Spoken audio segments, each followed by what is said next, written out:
We've dealt with one module, and if I recall back in 2015, there was about quite a number of modules that people wanted, and clearly it's not satisfactory that each one can take that length of time. And lastly, the rehab group says it has not received any communications or payment requests from those behind a cyber attack earlier this year. In March, the group reported to the Data Protection Commissioner it had been the victim of an attack at one of its data centres. Rehab says it can't say definitively whether anyone's personal info was affected, and they're urging anyone who believes they may have been involved to take precautions to protect themselves from fraud. It's 7:02. News Talk weather. Thanks to Ryanair. For sun, surf and fun. Fly Ryanair to Morocco this autumn. Tomorrow will bring sunny spells with showers, some of them heavy again with a possibility of thunderstorms. Highest temperatures of 17 to 20 degrees. And now you're up to date on News Talk. The Newsround on Off the Ball. With Gillette, for an effortless finish to your day. New Gillette Labs Razor with exfoliating bar. This is News Talk. Welcome along to Wednesday Nights Off the Ball. It's Richie McCormack here with you right through until 10 p.m. tonight, and a very busy show on the way. We'll have reaction to Thomas Tuchel's departure as Chelsea boss earlier today. A surprising departure just 7 games into the season and less than 24 hours after their defeat to Dinamo Zagreb in the Champions League. John Bruin is going to join us just after 7:30 to discuss that, and perhaps we'll get something from our guest as well for the news round on it too. After 8 o'clock as well, David Gillick, the former Ireland 400 metre runner, will give us, I guess, a summation of the great year it has been, the great summer especially it has been for Irish athletics, and the promising future that it brings as well. We'll be touching on Kieran McGeehan's new national best in the 1500 metres and what needs to happen for Ireland to take the next step in terms of competing on the international stage. And the Irish Women's Open is returning to Irish shores, obviously enough, in the next week or so. Aileen Walsh is going to join us after 8 o'clock as well to talk about her participation at it as an amateur. And as it's a Champions League night, Kenny Cunningham is in the house. Kenny! Evening, Rich. You well? I am indeed. Just looking at the starting lineups. Napoli v Liverpool. Do you want to give us the team news then? No. Do you want to be Cathal for 5 minutes? I can't multitask. Rich. Sure? Yeah. I'd love to. Do you know what you need to do? You'd be great on the old classified football results. Oh yes, there we go. That's a great idea.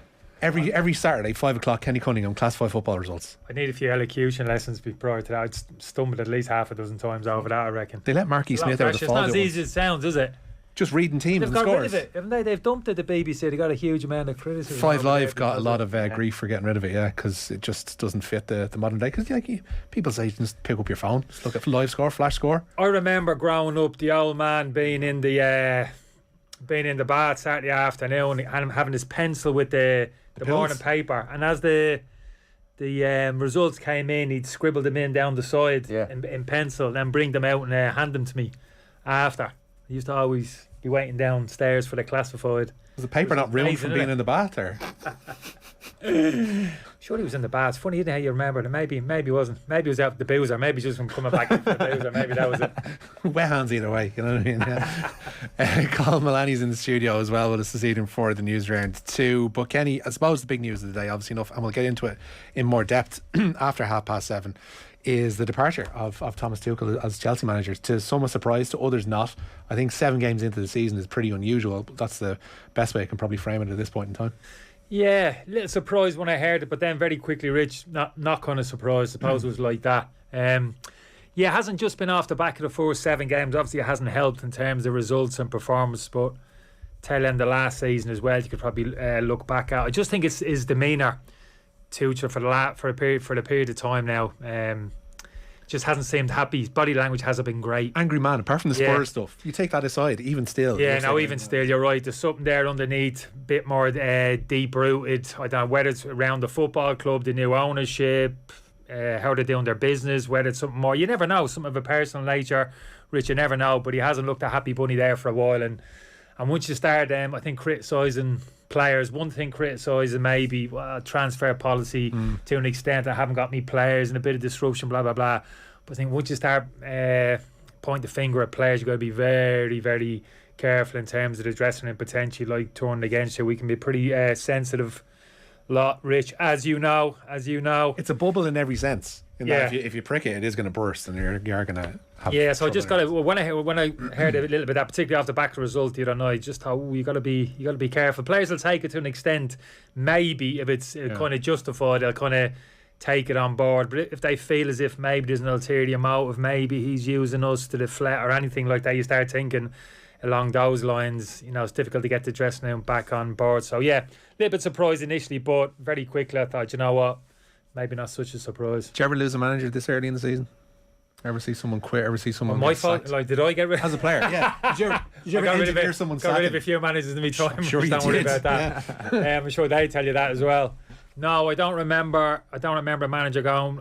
It was never the case really traditionally. Yeah, Rich wasn't back it's in a new the thing, really. Yeah, I think it is. You know what I mean? So that kind of Horriman for them mentality. I thought he was on safe ground there to an extent too, and I think he was with the new owners. I mean, you win a Champions League, it's plenty of credit in the bank. Yeah, and I think they were looking for a bit of stability there with all the movement in the boardroom, people coming and going. I think the owner generally would have been happy to keep the figurehead Tuchel in place, and he had done fantastically well that initial period of the football club. That initial 6 months when he came in, Rich, was like phenomenal, wasn't it? Watching them skyrocket. Yeah, and where they had been, they looked like they how lost quickly got them on side, organisation, buy-in from the players, ending up with the Champions League final. I liked him. Enjoyed listening to him when he spoke. Very bright, smart. Not one of these managers before the game wouldn't give too much away. Throwing a few smoke bombs, not wanting you to know. He'd tell it straight. This is how I'm shaping up. This is why he's playing. These are the weaknesses of the opposition. This is how we can get on with this formation. And I thought that was all very interesting. I thought, wow, really smart, intelligent manager, really good coach. But it's all going to be skew with, isn't it? Like I said. So much so, he's out of a gig. As I say, we'll get into it in further depth with John Bruin after 7:30. I've talked to him much there, didn't I? You did say that at the start. We'll get into it later, didn't you? I'm not. Was that a hint to me to stop talking about 10 minutes ago? I hate to say this on air, Kenny. I didn't take the hint. Right, we've got John at 7:30, right? And we've got the football show. 20 to 8 now. Yeah, we've got the football show between 9 and 10. So we've got another hour and a half to drag out of this. Save it. Right, got you. Just delete that. There's loads more of that I want to get into. There's loads more little corners of that I want to get into with you, Kenny. So don't worry, and no doubt you can talk as well, so it's fine. But the Newsround is brought to you in association with Gillette Labs for an effortless finish to your day. Cathal, that is the big story of the day, of course. Yeah, certainly is. Richie and Chelsea have approached Graham Potter with a view to appointing him as their new manager following the sacking of Thomas Tuchel this morning. His departure comes just 6 games into the new Premier League season. Chelsea currently in 6th place in the table with 10 points. He took over in January of 2021, guiding Chelsea to the Champions League title, but he departs after a disappointing 1-0 defeat away to Dinamo Zagreb in their Champions League opener last night. Brighton manager Potter has emerged as the early favourite for the role. He was due to meet with Chelsea officials today. Here's what Tuchel had to say last night about his side's performance. A lack of determination, hunger, a lack of intensity, a lack of repetitive intensity, a lack of determination to win duels, to actually do the things on the highest level, on the toughest level. That's Thomas Tuchel speaking after last night's Dinamo Zagreb defeat. Graham Potter from Brighton. They seem to have done this business straight away. Phoenix Knights. That's all I can think of when I hear that name. Potter. Oh God, Brian Potter, new Chelsea manager. Oh, absolute class. Those 2 series, Rich. Don't get me started. Comedy gold. Probably not much it's of up it. there with anything. I'd put them 2 series. I'm not. It's going straight over your head. This all straight over my head. Have you never seen Phoenix Knights, Colin? No. I know you're young and all, but this is, come on. I'm sure it's on all. It's not on all 4. It's probably on all 4. Probably not. Nice. Maybe not too PC these days. It's probably not too many repeats around the place. But absolute classic. Anyway, sorry. Did you ever watch that Peter Kay thing, but that came before it, which is like the predecessor? Is where the groundwork is laid for Phoenix Knights. No, the Max and Paddy spin-off came off the back. That had Brendan O'Carroll in it as well. Brendan O'Carroll was in an episode of Max and Paddy. I've gone off on a tangent here, Ken. Yeah, no, this can be the whole football show. But as I say, Graham Potter is the man seemingly that Chelsea wants. Yeah. They've moved fast, at least. You can't blame them for hanging around. Yeah, well, clearly there's some agreement in place between Potter and Brighton. Possibly it's just a evaluation in terms of a buyout clause in his contract where he's allowed to. Maybe it's a gentleman's agreement he has with Brighton, and maybe if any of the top 4 club asked to speak to him, they'll give him the choice to go and speak. If there's no guarantee he's going to come to an agreement with him. I think he's a good relationship with Brighton. He's enjoyed his time there, but yeah, Rich, he's really impressed me. I'd have to say the last probably year or so, he was a slow burn on me. Potter, keep thinking Brian Potter. I'm going to just call him by his surname because sooner rather than later I call him Brian. Most people would go Harry. Yeah. So it's like it's an interesting way to see how your brain works. Most people kind of think, Potter, Harry, or fair enough. You go Brian. Yeah, very true. But no, he was a slow burn initially. It was a change of style of play from the previous manager, Chris Hughton, of course. And I'm a big fan of what Chris did at the club there, but obviously wanted a more open, expansive. That's not an easy thing to do. Heard him speak a few times, just wasn't convinced. Is he just talking the talk? Had all the spiel, one of these. But I'd say over the last year, he's really impressed with the ways. And what's impressed me is how his team's playing. Phenomenal, really, in terms of the level of football that they're playing, and it's how they're playing as well. They're the only team, I'd say, outside the top six when they've come up against the likes of Liverpool, City, can almost go toe to toe with them, Rich, in a footballing sense. This isn't a team which comes and kind of parks the bus and looks to hit and counter attack and maybe pinch a point. This is a team which says, right, we're going to play up against you, man to man here in terms of almost ball playing ability, and players have improved, got better underneath them. So that was a good sign for me for good coach, manager. Players come in and really improve, and they're not afraid to lose a player themselves. And improve them beyond that, because they've let the likes of Neil Maupay go in the last few weeks. Recruitment's been great. I wouldn't put it all, give him a pat in the back for that. Maybe there's a recruitment team there doing that. To an extent, but in terms of what he's putting out since the start of this season, for me they've been the most impressive team so far this season. Phenomenal. So no, it doesn't surprise me they're looking to speak to him. I think he's capable. In fact, even towards the end of last season, Rich, I was looking at him thinking, wow, this fella could step in, even the Man United at the time before Ten Hag, I was thinking, surprised he wasn't in the conversation for that, and potentially even like Guardiola. I know he's him and Han if he's going to sign another year, if he's not. But if Guardiola was talking to the kingmakers of Manchester City and actually had an input in terms of the next Manchester City manager, which you think might be the case, he's that tied to them, because he wants to protect in terms of his legacy, what he's leaving behind. He wants the right manager in who's going to actually carry on where he left off in terms of style of football. Part for me is one of them potentially who could step into the void there as well. Does going to Chelsea with the current environment there, does that dampen it all for Potter in terms of future prospects after that if it doesn't go well? Because I can't think of a Chelsea manager where it ended well. Yeah, no, I think you're right. I think you're right. Actually, you might think, if he's offered the job, he's going to snap their hand off. But I think you're right. I think with him, he's going to have a look at and think, particularly upstairs, Bowley, in terms he's carried himself and his input and how he sees the structures of the football club and what's Potter's responsibility is going to be. What you've got to keep away from this player recruitment. That's my responsibility. This is my vision. I'm going to go ahead, steam ahead with it, and you just roll in behind me. If it's maybe that type of speech that pitch he gives to Potter, I think Potter might be the type to go, do you know what? I'm not really feeling that.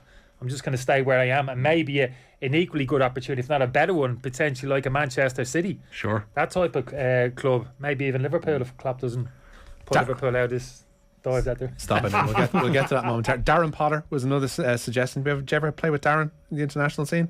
Darren, yeah. That's. I think he was younger than me. Yeah. Darren Potter would have been younger than me. I don't think I actually played with him. I think he probably came in behind me. Yeah. Maureen Potter was another one, of course. Maureen. Yeah. Maureen Potter. One of the greats of the Dublin theatre scene. If Phoenix Nights was too old for Talia. Jesus. Maureen Potter's just. Who's your top five Potters, isn't it? Yeah, top five Potters. 53106 is the number you can tweet us at Off the Ball. We'd love to hear about your favourite Potters tonight.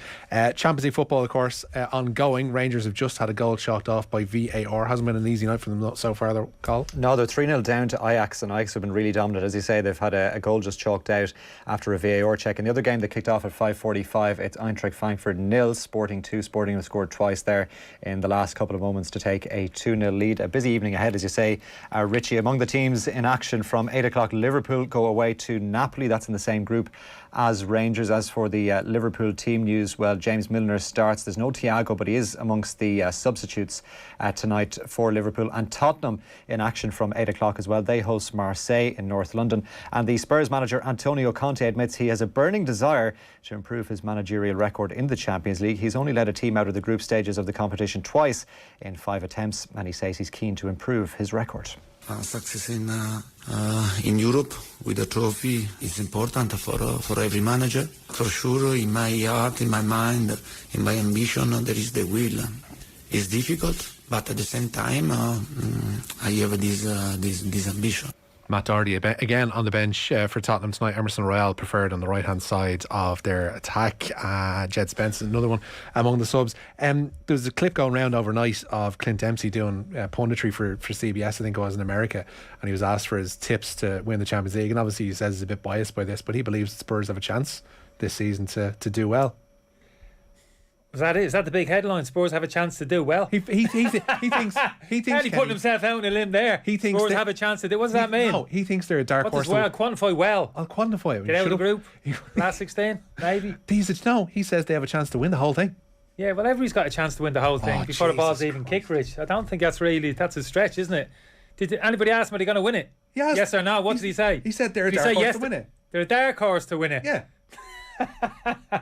As are Sporting Lisbon, Benfica, Marseille, even dark horses. You're not coming back in here Very again. dark horses. You're not coming back in here again. Ask him in future, will Spurs win the Champions League? As host of CBS's Champions League coverage, I will ask Clint Dempsey next time. Yeah. What exactly do you mean by dark horses? Give a definitive statement. Yeah, something definitive we can actually argue and have a conversation about.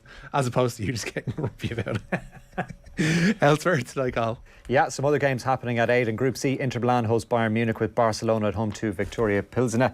And in Group B, Atletico Madrid play Porto with Club Brugge to face Bayer Leverkusen. Before we move on to the League of Ireland news, because there's different bits and pieces as regards, we mentioned this the other night, as regards the Sligo game with Dundalk. Kenny Cunningham, any interest in the Bowes job? Definitive yes or no answer to this one, please. Exclusive. Definitive. Are you a dark horse for the Bowes job? Or? The Bowes. We're on air, Kenny. Oh, sorry. Yeah, I thought that was an off-air comment. No. Who wouldn't be interested in the Bowes job? Let's be honest. Seriously though, look at that stature. You've had ambitions before. This was Champions League night. It is Champions League. Oh, it is Champions League. All right, sorry. You're diverting, are you? You've champions. You've had management ambitions before. Your name has been touted. You're just talking off the top of your head now. We've never had a conversation about my managerial ambitions before. I heard your name. Making a massive presumption. I heard your name massively just connected with. But you know who you remind me of? That Bet Rigby on Sky News, just storing it up. Prime Minister's question time. Or shouting and screaming at Boris Johnson. He's leaving number 10. She's shouting and screaming from about 20 yards away. That's what you're attempting to do now. I'm going to issue a come and get me plea to Sky News. If you're not going to issue a come and get me plea to Bowes. But this news of drop points and all that kind of jazz, Carl. Yeah, in the League of Ireland today, Dundalk set to move up to second in the SSE Electricity League Premier Division. They've been awarded a 3-0 win over Sligo Rovers after the Bit of Red were deemed to have fielded an ineligible player in their clash last month. Sligo Rovers won that fixture 2-0, but will now be docked the 3 points. It's also been confirmed the postponed match between Shelbourne and St Pat's will be rescheduled for a later date. That game was due to take place on August the 7th, but was called off as St Pat's were delayed in coming home from a European fixture in Bulgaria. Loads of text in as regards Potter. Ronnie O'Sullivan has to be the best Potter ever. Thank you for that one. Enjoying the show as always. That's Eamon from 2 Mile House. Also, favourite Potter, Beatrix Potter. Says one texter. It's a good show. That was slack. Should have been all over that one. By the end of this news round, right, from 5 to 1, 10 good ones. I want you to rank. The first one, a really bad one coming. That's the end of it. Right, Kenny, have a think. Right, by the time we go to the cash machine, right, I want you to have a 5, 4, 3, 2, and 1 of best Potters. It's got to be top 3. It's got to be top 3. No, you said top 5 earlier on, so you're going to go top 5. Big. Top 5 is too big. It's not too big. I'll find one more. We got to find one more. European qualification. You think of one more, and I'll think of one more. It's the best one you can think of. Yeah, right. I don't think we're going to beat you on there. I like that with the Ronnie O'Sullivan one. That's taking it off in a different angle. That's clever. Yeah, that's hard. That's the kind of text we I can't compete. We can't compete in that league. Let's be honest. Top 5 Potters on the way before the end of the news round. All-Star nominees. We're in that kind of season again, even though it's still only September. Yeah, certainly. Our All-Ireland champions Kerry leading the way with 12 nominees for this year's football All-Stars. A total of 11 counties represented in the shortlist of 45 players. Galway, the beaten finalist, receiving 8 nominations. Kerry's David Clifford and the Galway pair of Shane Walsh and Killian McDade are on the shortlist for the Footballer of the Year award. The nominees for the Young Footballer of the Year are Derry's Ethan Doherty, Dublin's Lee Gannon and Jacqueline of Galway, and the awards ceremony is set to take place on Friday the 28th of October. US Open as well ongoing. My picks for the men's and women's both went out overnight. Said Nick Kyrgios for the men's last night. Said another potential was Coco Gauff. Both of them got beaten, of course. What do I know, Kenny? Kenny's going, yeah, exactly. What do you know? I was struggling a bit now with the tennis. There was a day lads, not too long ago, whoosh, I could name top 10, 16. Oh, we're not doing another pretty list. much. Nowadays, I'm struggling. Take Djokovic, obviously, is not competing. Nadal's out. Apart from that, there was always at least half a dozen to 10 you could roll off the back of even the top 2-3 players. Not anymore. Who was your favourite to watch back in the day? Oh, back in the day. When you were taking the wooden racket out onto the road. I was just young enough to remember Connors and Mack, and I was very small, like, and being kind of engaged in that a little bit for obvious reasons, because obviously two big characters there. Who did I like when I got a bit older? Edberg. Edberg was Yeah, good, Stefan Edberg, yeah. Icy cool. Sam Prass was great, but never really drawn to him. Not a huge amount of personality there, was there? He was just a bit dull. He was very good. Ivanovic. Oh no, Ivanovic. Ivanisevic. Yeah, I love him. He's Djokovic's coach now, you know. And Chang. Oh, here we go. There's a documentary coming about him. Yeah, There you he go. didn't hang around too long. He kind of crashed and burned a bit, didn't he? In and out young. Got the job done. Bang. Out. Agassi, bang, here we go now. Here we go. Andre Agassi, now you're talking. I would have loved to have seen you with the Agassi hair. 4-0 to Ajax, by the way. I'm not talking about ladder or Agassi. Photos. I'm talking about 92 Bring me skill Agassi. photo. Bring me skill photo. I've seen your young photos. It's Have like you? hatchets, like straight side, you know. Yeah. It's doing its own thing. I'll give you that. There's no structure to it. Absolutely no structure to it. Like bit like Newsround. Chelsea the last 2 weeks. Bit like this show, Kenny, now. Yeah, when you come in. Like that short you're wearing, to Would be you honest with you. stop it now? Can't all be like you. Very Yours. me. In terms of the colours, no structure all over the place. Can't be decked and super dry. The lads in the Rangers away section in the Johan Cruyff Arena are heading for the exits. They are going for the town because Ajax are now 4-0 up. Steven Bergwijn has added a fourth for the Amsterdammers tonight, and it will be a handy start for them to their Champions League group. But as we mentioned, the quarter-final action ongoing at the US Open, Cathal. Yeah, that's right. And Arina Sabalenka is through to the women's singles semi-finals. She beat Karolina Pliskova in straight sets. The number 6 seed this evening. It finished 6-1, 7-6. Now on court is the meeting in the men's singles quarter-finals of Francis Tiafoe and Andrei Rublev, and that is currently level at 2 games apiece in the first set. Later on tonight, women's top seed Iga Swiatek plays Jessica Pegula, while the men's third seed Carlos Alcaraz faces Yannick Sinner. And a pretty sizable transfer in the world of women's football today as well. Yeah, Kira Walsh's world record transfer to Barcelona has been confirmed. The Manchester City midfielder moves to the Spanish club for a fee of approximately £350,000, while Diego Costa's move to Wolves now looks set to go through. He has now been granted a work permit. Get ready. He's expected to complete Here that comes tonight. the hurricane. Oh my That's what we God. said before you walked in today. Oh, really? Yeah. Oh, Here oh, comes me? the hurricane. All right, Yeah. I'm talking about Costa. No. Oh my God. It's a hell of a signing, isn't it? Oh, I don't know, Rich. But like, just in terms of name value. Yeah, name value, yeah, but from a Wolves perspective, They need know a what he's body. bringing in. They need a body, bit of need a body's kind of personality. I understand all that, but it's like ticking time bomb, isn't he? And I mean, physically now he can't be like, his legs must be shot. You know what I mean? And he's looking to fight the world at the best of times, Costa. So I'm not sure about that one. I got With the greatest of respect, delighted though. I'm delighted he's here. If Atletico Mineiro are letting him go for a free, you know, you kind of like, you wonder what you're getting. But they did have Sasha Kalajdzic suffer an ACL injury on his debut. Oh yeah, first half. Yeah, they needed a set forward to be honest with you. Bad. It's all they're lacking, Rich. I've seen him play a couple of times this year. Played well. It's been the same for the last couple of years already, hasn't it? They need somebody to get like 20 odd goals a season. Well, obviously, you know, their number one, isn't he? Names escapes me. Obviously smashed his Raúl Jimenez, yeah. But obviously last year, for whatever reason, just couldn't get it going. He's looked a bit of a shadow, to be honest, which is a shame to see. But yeah, they need to resolve. If they can resolve that, Rich, they're in business. But I'm not too sure Costa's the answer.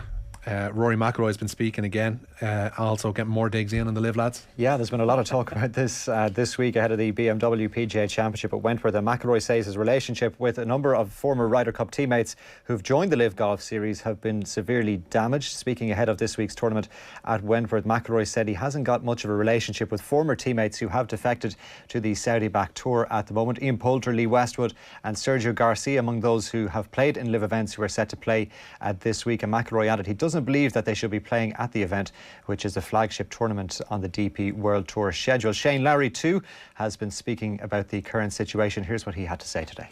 I can't say I'm 100% okay with everyone being here, but there's some of the guys that I kind of don't mind them being here, given what they've done for the tour over the years.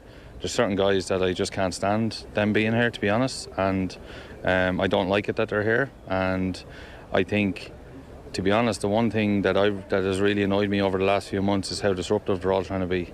And I get they're here to get world ranking points and do that, but in a way I think they're here for that and to be disruptive. I don't think they're here for anything else. Obviously they're here for world ranking points somewhat, but not a little bit, is to be disruptive as well, and I just don't like it. And I just think it's, this is the BMW Championship. BMW have been so good to us in golf over the years, and we're all here during the week and it's all we're talking about, and I feel like we should be standing here talking about how great Wentworth is and how big the tournament is, not talking about these guys that actually shouldn't be here and don't deserve to be here.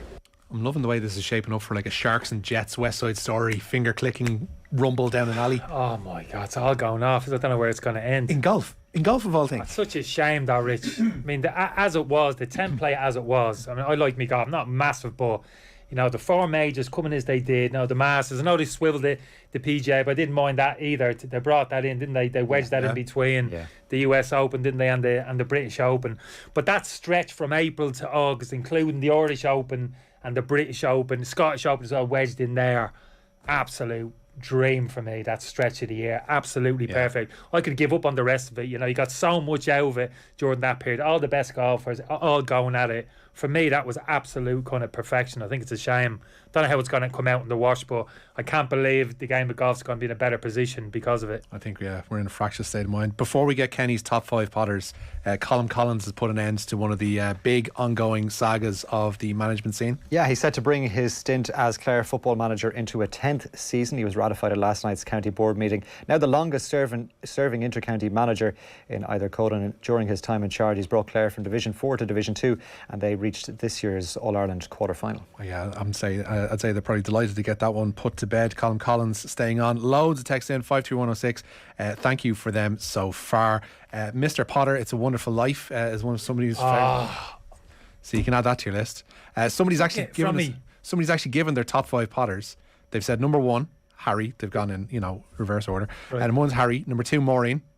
Number 3, Graham, the manager. Number 4, Brian. Brian's only number 4 for this texter, Neil. Age thing, innit? And number 5. But you've said it's an age thing. Number 5, Train Spotter. On there. Colonel Sherman T. Potter from MASH. That's your vintage as well, Kenny. His face lights up when you mention something from the 80s. Alan Alda. Yeah. Love it. Dennis Potter, the playwright of Pennies from Heaven, singing detective and all that kind of jazz. Dennis That's Hopper? Dennis Potter. Sorry. We're doing Potters. Kenny, do you remember? Start of the show. It's about 20 minutes ago. The Potter from It's a Wonderful Life is a great show. What a character he was. And someone also has said, exclusive, Kenny Cunningham does not rule himself out of becoming the next Bowes manager. Or Chelsea. Boom, you've heard it here first. So Kenny, top 5 Potters, go. Number 5. You've just named them. I haven't. There's somebody else's. Brian Potter's number 1. Right, Brian Potter. Absolute cast iron certainty. Right, 2. I'm not gonna. This is me though. You know what I mean? You. So exactly. How do you forget it? Never. I'm a Lord of the Rings man. Oh, okay. Yeah, I'm a Lord of the Rings. So he's not your top 5. I don't think I've even watched the 2 of the Harry Potter movies. No. So no, Ben Harry. I didn't realise there was a war between Harry Potter. Ben Harry, both Harrys, Harry right. and the other Harry. I'm not a fan of his either. There's only 2. Beatrix, I think. Beatrix. In terms of book sales, is up there. Okay, she's done well. I think that's undervalued. Beatrix is number 2. Beatrix and number 3. I'm going to leave it at number 3. Oh God. I like Mr. Hopper from It's a Wonderful Life. Mr. Potter. Oh, Mr. Potter, sorry. Tony Hopper now. It's Potters. There you go. Right. Definitive. There you go. The definitive list from Kenny Cunningham. 1, Brian Potter. 2, Beatrix Potter. And 3, Mr. Potter from It's a Wonderful Life. Harsh on Maureen. James Stewart. Cash Great machine time. performance. I don't know how we can top Gone this. straight over your head again, isn't it? This is an education. Let's do the cash machine. Your chance to win big. News Talk's Cash Machine. The cash machine has given away over €2 million so far in 2022. A streak of 6 winners in a row came to a halt yesterday when someone missed out on the chance to win. So that means we have a rollover. If you've entered since 5 p.m. on Tuesday, you're still in to win, but you must know this new number: €23,544.93. That's €23,544.93. Text play to enter, and only the word play, to 57557. That's 57557. If it's you, we